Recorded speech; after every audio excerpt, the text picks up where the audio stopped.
G'day folks, well I've just finished this playthrough of, what's it called, Silver Bayonet Operation Long Reach. This is a two-turn scenario from 1965. Unfortunately, I recorded the whole thing and the video cut out 10 minutes in. So let me recap what happened and how this was approached. This is the second turn. So you may recall in the first video, on the first turn, American forces sought to clear out these hidden VC units. So these were wiped out on that first turn. They were successful in eliminating 2 of the 3 VC. That was their operational focus.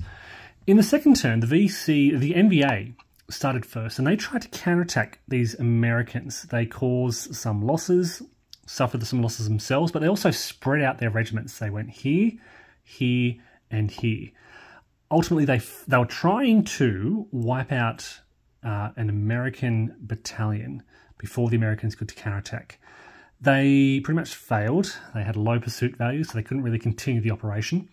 The Americans then activated. Now, because these NVA regiments were spread across 3 areas, the American mission was to eliminate 2 of these NVA regiments. So to do this, they basically have to divide their attention into 2 separate operations, which means dividing their force into 2 separate forces. I tried to divide this as evenly as possible. My 10 allocated air points were split into 2 groups of 5.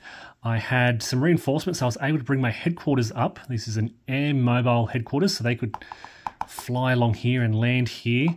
And I split my force, so I was able to send the 3rd Brigade, or the 1st Cavalry, into 1st Cavalry Division into that hex with the NVA. Key here, you can see this interdiction 2 marker. This was critical. So of my support points available, I allocated 7 to interdiction, which increases the movement cost of this hex, of moving out of this hex for all purposes, friendly and enemy, by 2. Combat was mixed. The NVA lost some replacements, but critical here, when they tried to retreat from this hex, they had no viable retreat path. +2 movement points because of the zone of control, +2 for the interdiction, and they could not afford to go anywhere. That's 1 regiment wiped out. End of the operation. Then we had the Americans over here. Who is this? This is the 1st Brigade of the 1st Cavalry. They air mobiled themselves to the hex, just being able to make it. They attacked the hex. Again, mixed odds. They suffered some losses. The NVA suffers some losses. But again, I allocated 7 support points to interdiction. And so again, when the NVA had to retreat from this hex, +2 for the zone of control, +2 for the interdiction, and they have no viable retreat path and were wiped out. Now, the American mission, their goal was to eliminate 2 NVA regiments, and they were able to complete that. So there was 1 there, 1 there. In both cases, they just reduced their movement to prevent them from retreating. In the wrap-up, I learned that basically when their movement allowances are low, you want to give these NVA regiments a viable retreat path. So if the Americans had attacked this regiment instead, this regiment, on being forced to retreat, could simply go 1 +2 +2 is 5, which meets their reduced movement point allowance. In this scenario, the NVA regiments have their movement allowance reduced by 2 down to 5.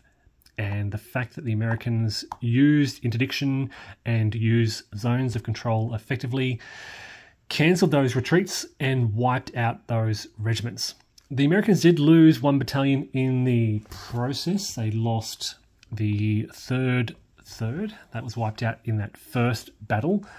But yeah, critical here was the use of those support points for interdiction and actually moving into the hex. So there's no combat benefit to moving into a hex. You can attack from an adjacent hex or from in the hex itself.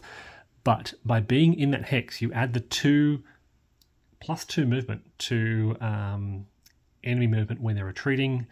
And that was critical. So yeah, an American victory here.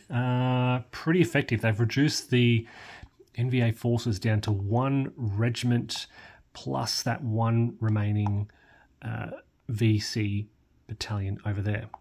So yeah, lessons being learned, the importance of movement points and movement allowances and interdiction and zone of control costs. Also picking up some air mobile, and we're learning about air mobile units here. Arvin Rangers didn't make an appearance here. I just failed the roll every time. So there were Arvin Rangers available, but they never appeared. All right, folks, thank you for watching and take care. Bye for now.